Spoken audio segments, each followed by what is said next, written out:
గెలుపు ఓటమి శాశ్వతం కాదని, దేశం ప్రజాస్వామ్యం రాజకీయ పార్టీలు శాశ్వతం అన్నారు చంద్రబాబు.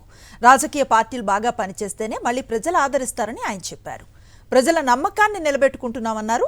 తమ ప్రభుత్వ పనితీరుపై ఎప్పటికప్పుడు ప్రజలే ఫీడ్బ్యాక్ ఇస్తూ ముందుకు నడిపించాలని కోరారు చంద్రబాబు. ఇది మాకేదో అధికారం అని మేము అనుకోవడం లేదు, ఒక బాధ్యత. మేము పాలకులమే కాదు సేవకులం అని చెప్పి నినాదానికి శ్రీకారం చుట్టారు. ఇవన్నీ గుర్తుపెట్టుకొని పనిచేస్తాం. నేను చాలా స్పష్టంగా సూపర్ 6 ఇచ్చాం.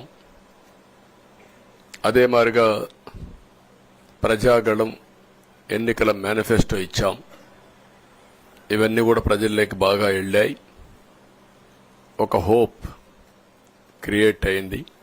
ఇవన్నిటి ఫలితాలే నిన్నొచ్చాయి. ఒక పక్క తెలుగుదేశం పార్టీ మొట్టమొదటిసారిగా పవన్ కళ్యాణ్ గారు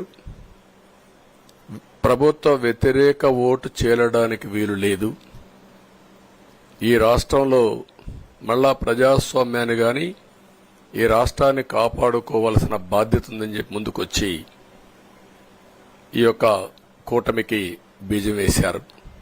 వారిని మనస్ఫూర్తిగా అభినందిస్తున్నాం.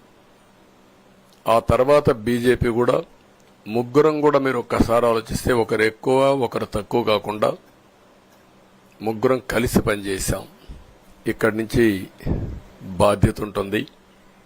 ఆ బాధ్యతని ఏ విధంగా చేయాలనో అవన్నిటి కూడా ప్రణాళికలు తయారు చేసుకుంటాం. మా మీద ఎంత నమ్మకం పెట్టుకున్నారో ఈ ప్రజల్ని మళ్లీ ఒక దారి చూపించే మార్గం మేము చూపిస్తాం. మీ ఎక్స్పెక్టేషన్స్ ప్రకారం పనిచేసి అయితే ఎప్పటికప్పుడు మీరందరూ కూడా మేము ఓటేసాం, మా పని అయిపోయింది, ఇంకా మీరు చూసుకోండి కాకుండా ఎప్పటికప్పుడు మమ్మల్ని నడిపించే బాధ్యత, మాకు సహకరించే బాధ్యత.